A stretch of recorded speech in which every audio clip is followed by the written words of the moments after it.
reprendre peut-être en décembre ou en janvier de l'année prochaine. Mais ce sujet concerne la fin des temps. Et très récemment encore, Israël vient d'être bombardé par le Hamas. Bien qu'ils aient leurs armes puissantes telles que le don de fer. Mais ce sont des événements également qui rentrent dans le prophétique, qui rentrent dans les événements de la fin des temps. Donc nous allons parler vite à besoin, nous allons parler donc de la fin des temps. Et si vous voulez en théologie, on l'appelle l'eschatologie. L'eschatologie s'écrit E-S-C-H-A-T-O-L-O-G-E.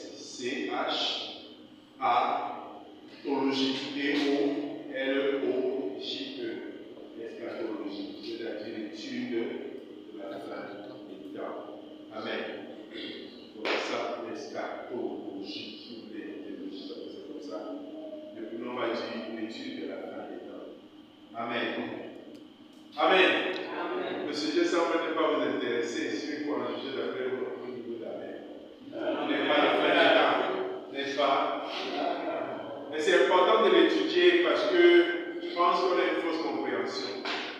Si nous comprenons mieux la fin des temps, je pense que comment va se faire le reste du monde, la suite du monde, nous allons demander à ce que le Seigneur vienne vite. Parce que ce qui arrive là est beau et merveilleux. Donc, plus on saura, plus on va désirer la vie du Seigneur. Amen. Donc, ce que nous avons déjà dit, c'est qu'il y a des périodes prophétiques qui ont été établies par Dieu. Et rien ni personne ne pourra interrompre ou annuler, ni même Dieu lui-même, ni les hommes, ni les anges. Le monde a été constitué en époque, en période.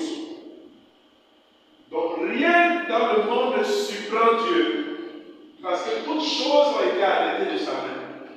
Les temps qui sont passés, les temps que nous vivons et les temps qui sont à venir ont été arrêtés de la main de Dieu. Donc tout est connu. C'est pourquoi nous devons étudier ça. Amen. Nous devons étudier afin de ne pas être surpris, mais de s'adapter et de vivre selon les contextes. Donc Dieu a arrêté des périodes de temps que ni lui ne peut changer, ni les hommes, rien ne peut changer ces périodes. C'est arrêté de la main de Dieu. Ces périodes sont appelées les dispensations. Et certaines d'entre elles sont déjà passées, d'autres sont en train de se dérouler et d'autres arrivent. Ce sont des dispensations. Et il y a 7 dispensations ou 7 périodes de temps bibliques. Il y a 7. Et nous allons étudier les 7. Mais nous allons voir les 7. Nous allons voir les 7. 7 dispensations. 7 périodes de temps bibliques. 7 périodes de temps prophétiques, si vous voulez. Ce sont des synonymes pour dire la même chose.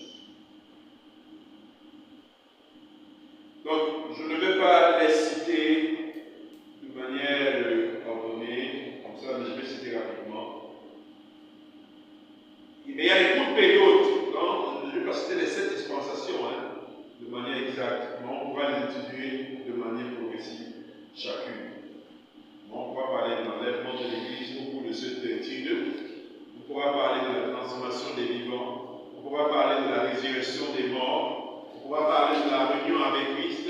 On pourra parler du tribunal de Christ, c'est-à-dire du tribunal de récompense. On pourra parler du deuxième retour de Jésus. On pourra parler du règne de 1000 ans sur Jérusalem et on parlera des nouveaux cieux et des nouvelles terres. Voilà les aspects que nous allons aborder dans l'étude des dispensations. Donc, ce qu'on peut également noter, c'est que Dieu marche avec des périodes et des temps. Dieu est une personne assez ordonnée. Dieu est extrêmement ordonné. Il avait dit qu'il est le Dieu, était Dieu d'ordre. Amen. Donc Dieu, il n'y a pas de désordre. Ce qui caractérise Dieu, c'est d'abord l'ordre. Donc Dieu ne marche pas de manière hasardeuse. Il ne marche pas de manière désordonnée. Dieu marche avec le temps. Donc chaque chose que Dieu fait s'inscrit dans un temps, dans une période en réalité. C'est pourquoi la Bible parle du temps marqué de Dieu. Amen. Donc Dieu ne se lève pas un matin et dit, ah, je vais faire telle chose. Non, Dieu ne fonctionne pas comme ça. La Bible dit qu'il est le maître du temps. Dieu fonctionne avec le temps. Dieu fonctionne avec un agenda. Dieu fonctionne avec un calendrier. Il n'est pas désordonné, il se lève le matin et puis il fait ce qui ne passe pas à la tête. Si on pense à Dieu, c'est fou. Même pour notre vie, tout est fonction d'un agenda. Amen. Même notre naissance rentre dans un agenda.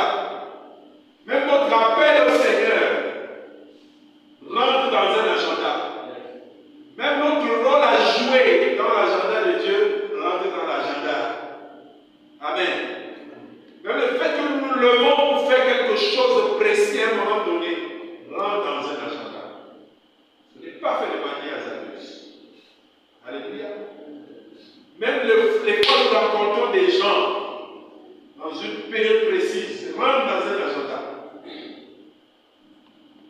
Les événements que nous vivons, qui nous arrivent, rentrent dans un agenda. Dieu fonctionne avec l'ordre.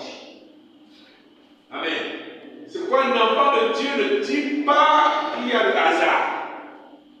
Il n'y a pas de hasard. Les gens que tu rencontres, les événements que tu vis, les choses que tu fais, rentrent dans un agenda. Préparé par Dieu, organisé par Dieu. Et d'ailleurs, la Bible dit qu'avant que tu ne sois dans le ventre de ta mère, tu te connaissais déjà. Amen.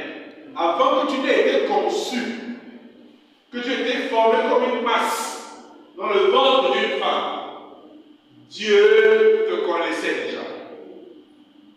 Il y en a qui sont nés du fruit d'un viol. Dieu les connaissait déjà. Il y en a qui sont issus du fruit d'un inceste. Dieu les connaissait déjà. C'est-à-dire que l'inceste a été fait, mais ce n'est pas l'inceste qui les a créés. Ils étaient créés dans la pensée de Dieu. Ceux qui sont nés dans le viol, ils étaient déjà créés dans la pensée de Dieu. Ce n'est pas l'acte de viol qui les a fait venir dans la pensée de Dieu. Ils existaient bien avant ça. Alléluia. C'est pourquoi, peu importe le mode, peu importe la famille, peu importe la circonstance dans laquelle tu es né, tu étais déjà dans la pensée de Dieu. Alléluia. Donc Dieu fonctionne dans l'ordre. Nous ne sommes pas le fruit d'un hasard, c'est par circonstance que c'est arrivé comme ça. Mon père et ma mère ne me voulaient pas, mais Dieu te voulait. Il t'avait programmé depuis en fait. Amen. C'est là le problème là-bas, si tu ne te voulais pas. Dieu a choisi seulement le canal par lequel tu viens dans le monde. Mais tu existais déjà. Alléluia. Donc Dieu fonctionne dans les... Et nous pensons que c'est un simple hasard. Alléluia.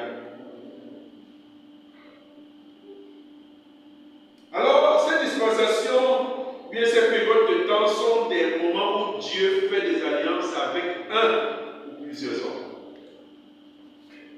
Dans cette période arrêtée par Dieu, il fait des alliances avec une ou plusieurs hommes. Et à ces alliances-là, avec les hommes, il donne des privilèges.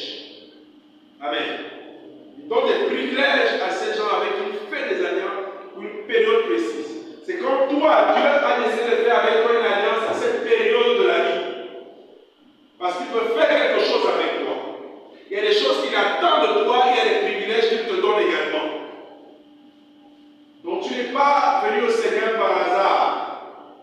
C'est parce qu'il y a quelque chose qu'il veut faire avec toi. C'est pourquoi tu es né à cette période du temps. Tu aurais pu naître à l'époque des prophètes. Tu aurais pu naître dans les années qui vont venir. Mais Dieu a voulu que tu naisses à cette période. Et il a voulu que tu sois ici à cette période. Parce qu'il y a quelque chose qu'il veut faire avec toi dans cette période. Alléluia. Ce n'est pas de manière hasardeuse. C'est ordonné. C'est programmé. Alléluia. C'est programmé. Et programmé de manière chirurgicale par Dieu. Avec une précision chirurgicale par Dieu. Alléluia. Le seul problème souvent, c'est que nous ne voulons pas prendre conscience de ça. Mais sinon, Dieu a programmé. Alléluia. Tite chapitre 2, versets 11 à 14. Tite chapitre 2, versets 11 à 14. Car la grâce de Dieu, source de salut pour tous les hommes, a été manifestée.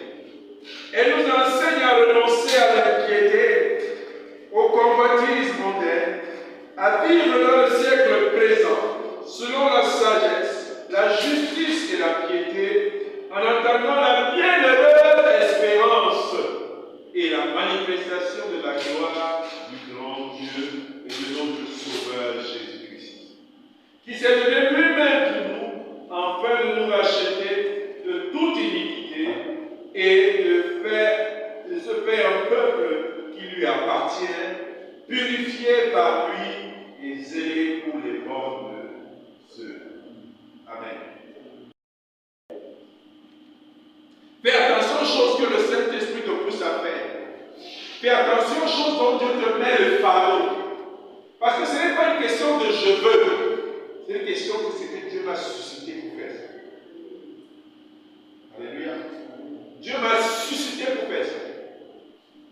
Comme nous avons parlé du grand tribunal de récompense. Parce que Dieu va nous récompenser par rapport aux œuvres qu'il nous a préparées d'avance. Et non pour celles que quelqu'un d'autre ferait. Amen. Parce qu'à nous, elle réservait quelque chose que nous devons faire, que Dieu lui-même a préparé d'avance, que nous devons faire. Et pour que nous soyons capables de faire ce que Dieu attend de nous, que nous puissions faire, il a mis en nous la capacité de le faire. Amen. En nous, il a mis le talent pour le faire. Il a enfoui en nous le talent. Nous avons la capacité de faire cette chose. Parce que quoi qu'on dise, conscient ou pas conscient, des choses que toi tu es capable de faire. Parce que Dieu t'a donné la capacité. Amen. Et donc, par rapport à la capacité de faire, il t'a réservé des œuvres. Alléluia. Donc tu dois être conscient des choses. Je vais vous dire que la grâce de Dieu est une source de salut pour tous les hommes. Et elle a été manifestée. La grâce est disponible pour tous les hommes. Et elle s'est manifestée au travers de Jésus. Et elle nous enseigne à renoncer à l'impiété. C'est la grâce qui nous enseigne ça. Quitter l'impiété, quitter les convoitises, quitter les plaisirs de ce siècle-là. Et nous devons faire quoi? Nous apprenons que nous quittons ces choses, nous attendons la bienheureuse espérance. Il y a une espérance que Dieu met en nous. Alléluia. Parce que la foi agit pour maintenant et l'espérance agit pour demain. La foi agit maintenant et l'espérance c'est pour demain. Alléluia. Donc nous avons un héritage présent qui se manifeste par la foi et nous avons un héritage futur qu'on va appeler l'espérance. Amen. Amen.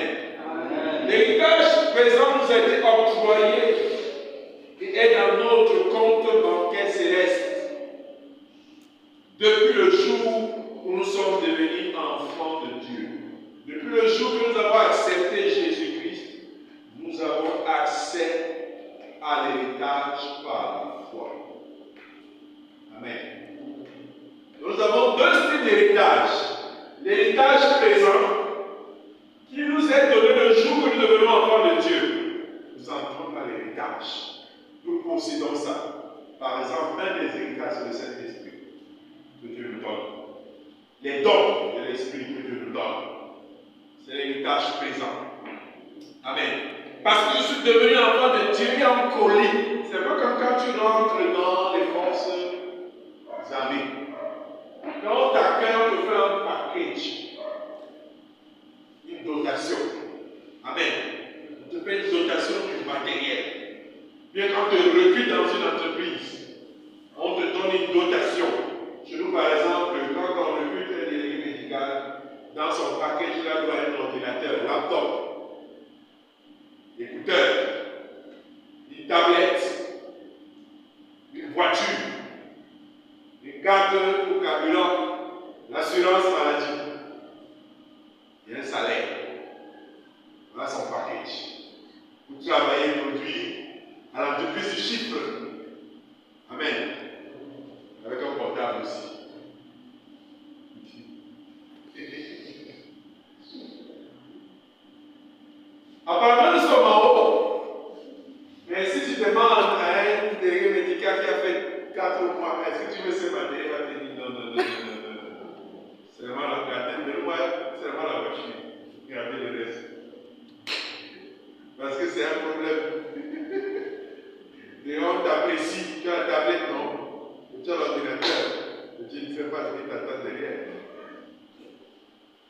vas travailler, ta femme va venir.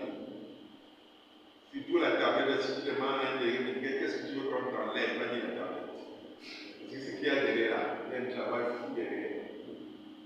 Quand tu es content, tu donnes. Et c'est Apple, une tablette Apple neuf. Si tu demandes qu'est-ce que tu veux qu'on enlève, c'est ça qui va te dire qu'enlever d'abord ça. Dans ma liste du matériel de travail. Je me fais garder la voiture. Parce qu'au moins là-bas, il fait le carburant. On te donne ça pour travailler. Tu te suis bien. Donc, il y a un paquet qu'on te donne quand tu deviens enfant de Dieu. Amen. Package de travail. Quand ça te donne, ça ne serait pas pour te glorifier. Pour travailler. Amen. Donc, tu donnes pas ça avec ta soeur, car il faut dire, je suis content, j'ai la voiture. C'est pour travailler. Amen. C'est pour produire. C'est pas comme l'entreprise. On te donne ça parce qu'on veut que tu produises du chiffre. C'est pas pour tes beaux yeux.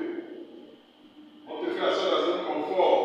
Enfin, le confort, c'est pour que tu ne puisses pas dire qu'il y a quelque chose qui t'empêche d'obtenir des objectifs. Amen. De même, nous n'allons pas dire à Dieu que c'est pas rien. Parce que nous, c'est à disposer. Pour qu'il y ait des objectifs. Amen. Tu as un package, un héritage qui est là. Et dès lors que tu deviens enfant de Dieu, c'est disponible. Amen. C'est disponible. Maintenant, il y a l'espérance. L'héritage qui se trouve dans l'espérance qui nous attend. Par exemple, il a dit, je m'en vais avec mon Père, votre Père, pour préparer une place. Amen. C'était l'héritage futur. Même si tu as la foi, comment tu ne peux pas encore consommer ça? Parce que c'est dans le futur. Alléluia. Donc, nous avons un héritage futur et un héritage présent. L'héritage à venir ne dépend pas de ta foi. C'est une espérance à venir que nous expérimenterons tous. Par contre, les héritages actuels dépendent de la foi. Et ce qu'il a dit, qu'il te soit fait selon la foi. Amen. Donc je rentre dans l'héritage d'aujourd'hui par la foi. Et l'héritage à venir n'a pas besoin de foi. Il faut juste arriver à la limite d'arriver. Amen. Donc, dès lors que nous quitterons ce corps, nous ne maîtriserons plus rien. Quand nous quitterons ce corps de chair, nous ne maîtriserons plus rien. Car cela a été arrêté d'avance. Là où nous devons aller, ce que nous serons, ce que nous deviendrons, ne dépend pas de nous. Amen. Lisons quelques textes de la Bible.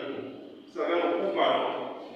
Les écritures assez longues et on doit être sûr qu'on se comprend. 1 Thessaloniciens chapitre 4, verset 13. Vous notez, je vais donner une série de 4 ou 7 textes que nous allons lire. 1 Thessaloniciens 4, 13 d'abord. Ensuite, nous prendrons 2 Thessaloniciens chapitre 2. Nous lirons quelques versets dessus. Je n'ai pas de précision. Dessus, on verra. Et puis ensuite, Hébreux chapitre 6, versets 1 à 2. Le cahier. Hébreux chapitre 6, verset 1 à 2. Et puis Hébreux chapitre 1, verset 1 à 2. Je répète. Hébreux chapitre 1, verset 1 à 2. Et ensuite, nous terminerons par Acte 2, verset 17. Acte 2, verset 17. Acte 2, verset 17. Nous allons finir moi la première partie. C'est l'introduction. Je vais pas faire les dispensations la prochaine fois. Je introduis encore. Donc, nous lisons 1 Thessaloniciens chapitre 4, verset 13, qui nous dit: nous ne voulons pas, frères, que vous soyez dans l'ignorance au sujet de ceux qui dorment, afin que vous ne vous affligez pas comme les autres qui n'ont point d'espérance. Amen. Donc, l'apôtre nous dit quoi ici? C'est que toi et moi ne devons pas être ignorants en ce qui concerne les choses de la mort. Amen. Pauvre de lui, parce qu'il est mort. La Bible dit que tu ne dois pas dire ça. Parce que tu dois avoir l'information. Tu C'est ce qui arrive au monde. Pour que tu ne sois pas capable de t'affliger. Je ne sais pas parler une éternité. Ce n'est qu'un break. Alléluia. Ce n'est qu'un break parce qu'on se retrouve là. Le monde en Christ est fait pour être éternel. En tout cas, les hommes sont faits pour être éternels. Sauf que c'est les directions qui changent. Amen. C'est les directions qui changent. Mais nous, nous le trouverons. Donc, s'il y en a qui en Christ sont morts, nous allons nous retrouver. Alléluia. Donc l'apôtre dit que je ne veux pas que vous soyez ignorants au sujet de ceux qui dorment, afin que vous affligez comme si vous n'avez pas d'espérance. 2 Thessaloniciens 2.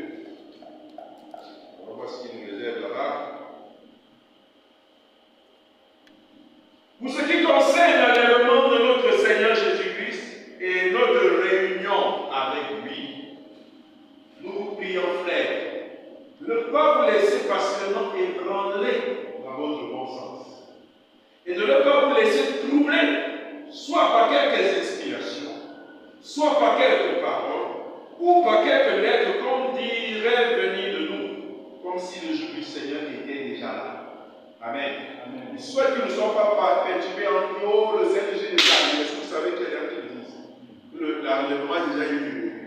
Donc, que nous en faisons, on court dans le sac. C'est là qui disent ça. Et c'est pourquoi Paul disait, si je ne veux pas, on vous tient dans l'ignorance. Et comme disent, il y a des choses qui sont venues de nous. On croit que le jour du Seigneur est déjà arrivé. Non, il ne s'agit pas de ça. Que personne ne vous séduise, verset 3, d'aucune manière, car il faut que l'apostasie soit arrivée auparavant, et qu'on ait vu paraître le monde du péché, le fils de la perdition, l'adversaire, qui se lève au-dessus de tout ce qu'on appelle Dieu ou de ce qu'on adore, jusqu'à s'asseoir dans le temple de Dieu, se proclamant lui-même Dieu. Il dit quoi ici? Que la fin des temps, le retour du Seigneur ne peut pas encore être arrivé tant qu'il y a une série d'événements qui ne sont pas encore arrivés. Par exemple, que les pires se soient assis dans le temple de Dieu et qu'ils se fassent appeler Dieu. Tant que vous n'avez pas vu ça, vous ne pouvez pas dire que l'enlèvement est déjà arrivé. Pourquoi les gens le disaient à l'époque? Parce qu'ils voyaient le mal se multiplier. Ils disaient que si le mal est en train de faire comme si se fait, ça veut dire que normal, c'est que l'enlèvement est arrivé. Et que nous, on est en train de vivre l'apostasie comme ça. Le règne de la bête. Non, on dit, il n'en est pas ici. Amen. Yes. Est-ce que les gens ne sont pas au passage, c'est bon que les va s'asseoir sur le temple de ce programme. Dieu n'a pas besoin de ça. Il est Dieu. Ok? Il est Dieu. Et sa dimension de Dieu ne changera pas. Mais il est en train de nous dire ce qui va arriver dans l'avenir. Dieu restera Dieu. C'est lui qui annonce ça. Il peut bloquer ça sur nous. Mais pourquoi il laisse la question? Ok? Donc je prends le calme par rapport à la fin des temps. On doit le poser calme. Parce que c'est notre Dieu qui nous dit ce qui va arriver. Ce n'est pas que le diable est plus fort que lui, il dit ce qui va arriver. Ok? Voilà. Nous poursuivons. Verset 5. Ne vous souvenez-vous pas que je vous disais ces choses lorsque j'étais encore chez vous? Et maintenant vous savez qu'il le retient, ce qui le retient, en fait qu'il ne paraisse qu'en son temps. Amen. Vous savez ce qui le retient, en fait qu'il ne paraisse qu'en son temps. Il y a un temps prévu pour qu'il arrive, ce n'est pas lui qui décide. On lui dit viens maintenant aussi. Il vient. Il croit qu'il l'utilise. Mais c'est quelqu'un qui le réunit. Amen. Dieu. Oui.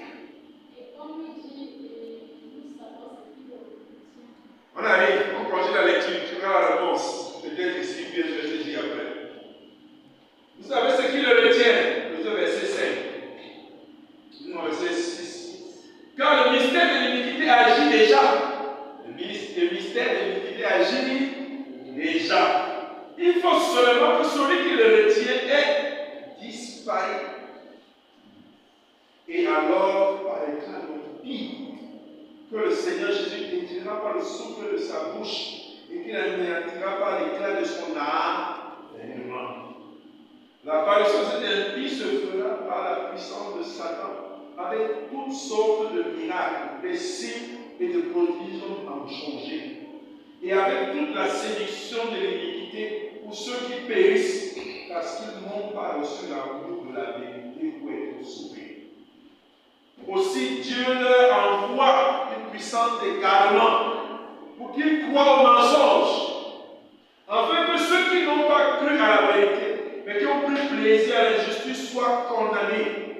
Pour nos frères, bien-aimés du Seigneur, nous devons à votre sujet rendre continuellement grâce à Dieu parce que Dieu vous a choisi dès le commencement pour le salut, par la sanctification de l'Esprit, par la foi en la vérité. C'est à quoi il vous a appelé par notre évangile, pour que vous possédiez la gloire de notre Seigneur Jésus. Ainsi donc, frères, demeurez fermes, retenez les instructions que vous avez reçues, soit par notre parole, soit par notre lettre. Que le Seigneur Jésus lui-même, le Dieu notre Père, qui nous a aimés et qui nous a donné par sa grâce une consolation éternelle, une bonne espérance, console vos cœurs et vous affermisse en toute bonne œuvre et en toute bonne parole. Ok, qu'est-ce qui le retient? L'Église. Amen. Amen. Quand l'Église sera enlevée, alors elle pourra régner. Amen. Quand je dis l'Église, je dis avec le Saint-Esprit. Parce que le jour où l'Église sera enlevée, le Saint-Esprit sera enlevé. Et ceux qui vont rester ici pour lutter contre le péché de l'homme devront utiliser leur muscle pour leur force. Amen. Parce que l'Église sera enlevée. Et quand elle sera enlevée, les églises deviendront donc, quand je dis l'église, je ne dis pas les bâtiments. Je ne dis pas les bâtiments. Je dis le corps de Christ, c'est-à-dire les membres de ceux qui sont rachetés en Christ, qui ont accepté Jésus-Christ. C'est eux qui seront enlevés avec le Saint-Esprit. Et donc, ils resteront sur terre ceux qui seront charnels. C'est pourquoi on imposera la marque de la bête et ils n'auront pas la capacité de résister par le Saint-Esprit. Ce ne sera pas les muscles qui le feront.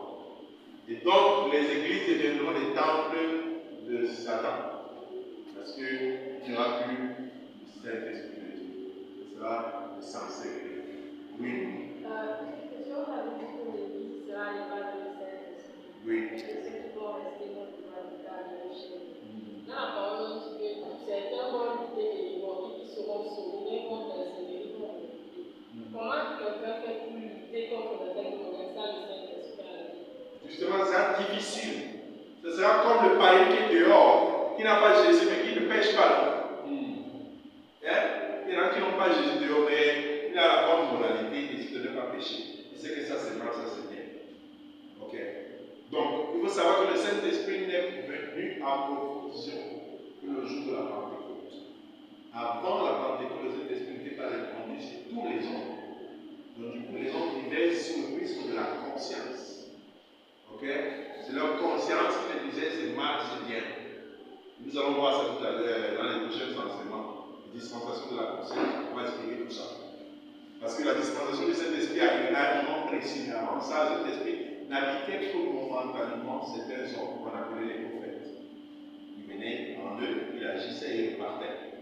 Mais le jour de la Pentecôte, le Saint-Esprit est descendu en plénitude sur tous ceux qui sont disponibles. Et puis il repartira aussi. Et on va rester comme les simples hommes de chair. Ok? Voilà. C'est bon? Donc, on va évoluer, on va lire Hébreux chapitre 6, verset 1 à 2.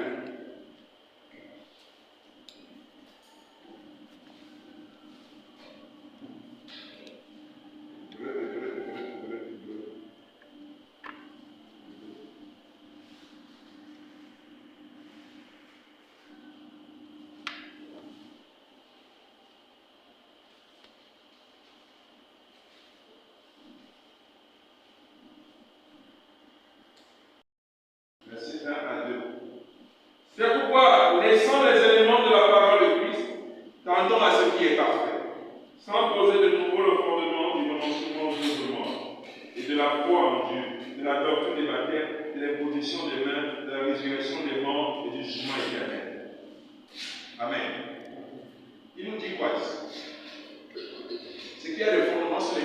discute pas. Il ne doit pas faire débat. Il dit, on laisse les rudiments, on laisse les éléments de la parole de Christ et on tend vers ce qui est parfait, sans poser un nouveau fondement de renoncement aux œuvres mortes. Donc il y a des bases sur lesquelles on ne doit pas discuter, parmi lesquelles la foi en Dieu, la doctrine sur les baptêmes, l'imposition des mains et la résurrection des morts pour le jugement éternel. Ce sont des choses tangibles. Amen. Des choses irrévocables, inchangeables. C'est des choses qui font partie des fondements de la foi. On peut discuter de tout sur ça. Amen. C'est-à-dire que si on peut être d'accord sur une doctrine, c'est au moins sur ces éléments-là. Amen. Les autres, on peut balayer. On peut discuter. Est-ce qu'il faut porter le foulard ou pas? Est-ce qu'il faut prier en mettant coucher au bout? Ça, on peut faire des débats longtemps dessus. Mais sur des questions comme ceux-ci, on ne discute pas. Amen. Il n'y a pas de débat. Ou bien encore, si on est d'accord sur ça, on est d'accord sur l'essentiel. Amen. Si on est d'accord sur ça, on est d'accord sur l'essentiel. Le reste, on peut faire des débats. Et c'est pas pour dire que le Seigneur nous éclairera. Amen. Hébreux chapitre 6, chapitre 1, verset 1 à 2, nous dit après avoir autrefois, à plusieurs reprises et de plusieurs manières, parlé à nos frères par les prophètes, Dieu, dans ces derniers temps, nous a parlé par le Fils, qu'il a établi héritier de toutes choses, par lesquelles il a créé le monde. Amen. À l'époque, tu sais à quelle introduit les dispensations.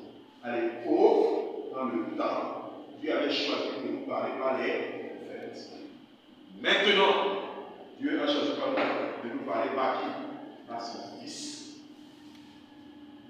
Amen. C'est par son Fils que Dieu nous parle. C'est pourquoi la Bible dit que Jésus-Christ est parti, il a dit, je vous enverrai qui? L'Esprit de Dieu. Le Saint-Esprit, c'est l'Esprit de Christ. Amen. Le Saint-Esprit, c'est l'Esprit de Christ. Si vous laissez un prolongement de Jésus. À défaut d'être physiquement présent, il a envoyé le Saint-Esprit qui soit répandu sur plusieurs. Alléluia. Amen. Donc, nous terminons la série des textes, nous terminons le message, par Actes chapitre 2, verset 17.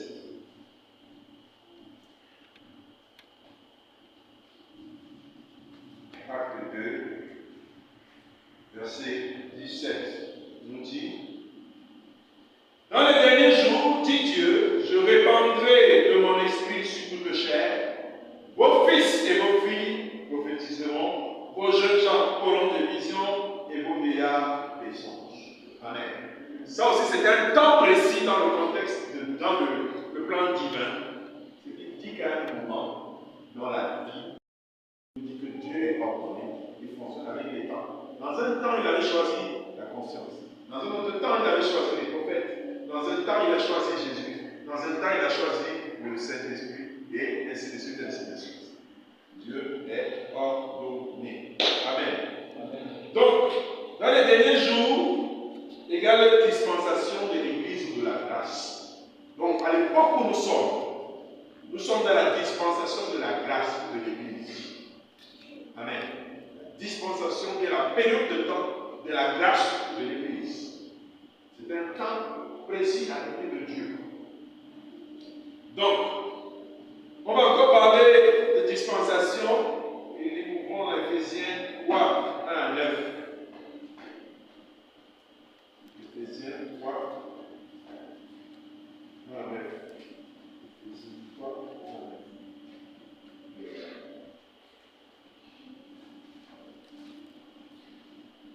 Éphésiens chapitre 3, verset 1 à 9.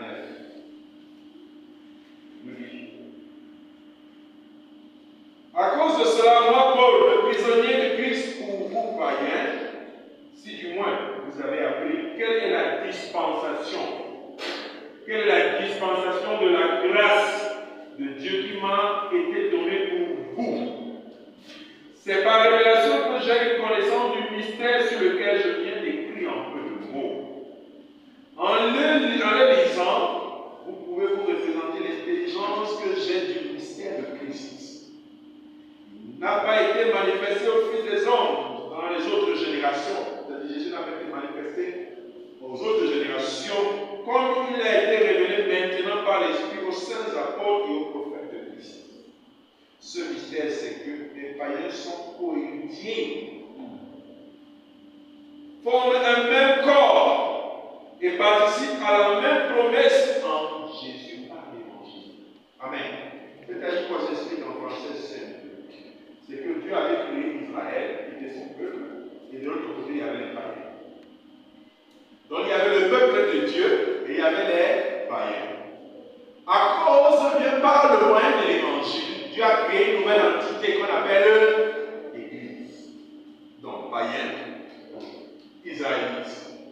Dieu crée une nouvelle entité qu'il appelle l'Église. Et dans l'Église, il y a Israélites, païens dedans. Amen. Donc, jadis, ils étaient séparés. Dieu les a réunis dans une entité qu'on appelle l'Église par le moyen de l'Évangile. C'est-à-dire qu'on va prêcher à païen l'évangile. S'il accepte l'évangile, il entre dans l'église. On va prêcher à Israélite l'évangile. S'il croit l'évangile, il entre dans l'église. C'est le moyen par lequel Dieu a réuni les deux. Et il a réuni les deux en les réunissant en lui-même par l'évangile. C'est ce qu'il est en train de dire ici. Amen. Et donc j'ai été fait ministre selon le don de la grâce de Dieu qui m'a été accordé par l'efficacité de sa puissance. À moi, qui suis le moine de tous les saints, cette grâce m'a été accordée d'annoncer aux païens la richesse incompréhensible de Christ et de mettre en lumière quelle est la dispensation du mystère caché de tout temps en Dieu qui a créé toutes choses. Un mystère. Alléluia. Et donc, la dispensation vient d'un mot grec qu'on va appeler économia. Économia, ça, okonomia, ça veut dire okonomia, qui signifie économie, qui signifie encore gérance, qui signifie encore administration, qui signifie gestion gestion pendant un temps. Économia, économie, gérance, administration. Donc nous allons parler de l'administration de Dieu en fonction des temps, en fonction des saisons, en fonction des périodes. Dieu a géré un temps précis d'une certaine manière. Donc une dispensation est une saison arrêtée par Dieu, où il va faire une alliance avec une ou plusieurs personnes. La dispensation est une saison arrêtée, une saison de temps arrêtée par Dieu. C'est pour ça que je disais que Dieu n'est pas désordonné. Il a arrêté toutes choses dans le temps. La dispensation est une période de temps arrêtée par Dieu où il va faire une alliance avec une ou plusieurs personnes. Il va prévoir une façon par laquelle un homme va s'approcher de Dieu. Amen. Donc il y a un ensemble de choses que Dieu fait dans cette période de temps-là. Et pendant cette saison, l'administration est faite par les hommes et par les anges. Pendant cette période de temps, l'administration est faite par les hommes et par les anges. Et c'est Dieu qui fixe les règles. Il choisit de les appliquer ou non, ou subir les conséquences ou pas. Qu'est-ce que je veux dire? Si Dieu avait permis à une certaine période la polygamie, ça ne signifie pas que de manière exacte à toutes les périodes du temps Dieu accepte la polygamie. On pose souvent la fameuse question. Adam, les hommes sont venus d'Adam et Ève. C'est-à-dire qu'Adam a fait des enfants, n'est-ce pas? Les gens posent la question, après les enfants d'Adam, comment sont venus les autres êtres humains? Ça veut dire que soit les enfants d'Adam ont couché avec leur mère, soit ils ont couché avec leur sœur. On pose la question. Si Dieu a permis les choses pour un temps précis, il n'a pas dit que ce temps est pour toutes les choses, est pour un temps, pour être pour tous les temps. Dans une dispensation précise, il y a des règles que Dieu permet, mais c'est pour cette dispensation-là. Ça ne signifie pas qu'on va translater ça sur toutes les dispensations. Non. Amen. Si Dieu a permis que dans une dispensation, on va égorger les animaux pour servir de purification, ce n'est que pour cette dispensation-là. Après, ça n'en a plus besoin. Si Dieu a permis que le sang de Jésus-Christ coule sur la croix, pour cette dispensation-là, ça ne signifie pas qu'il viendra toujours quelqu'un qui ira à la croix.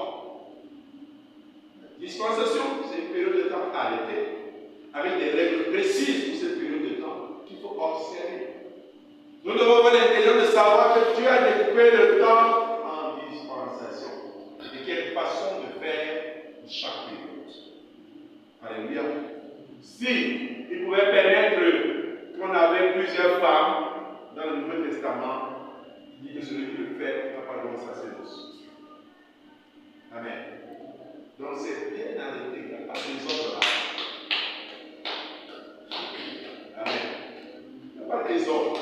Si à une certaine période on allait consulter les prophètes, au temps de la grâce, on ne consulte plus les prophètes, on consulte le Saint-Esprit. Donc chaque chose est dans un temps précis. Amen. Ne pas confondre.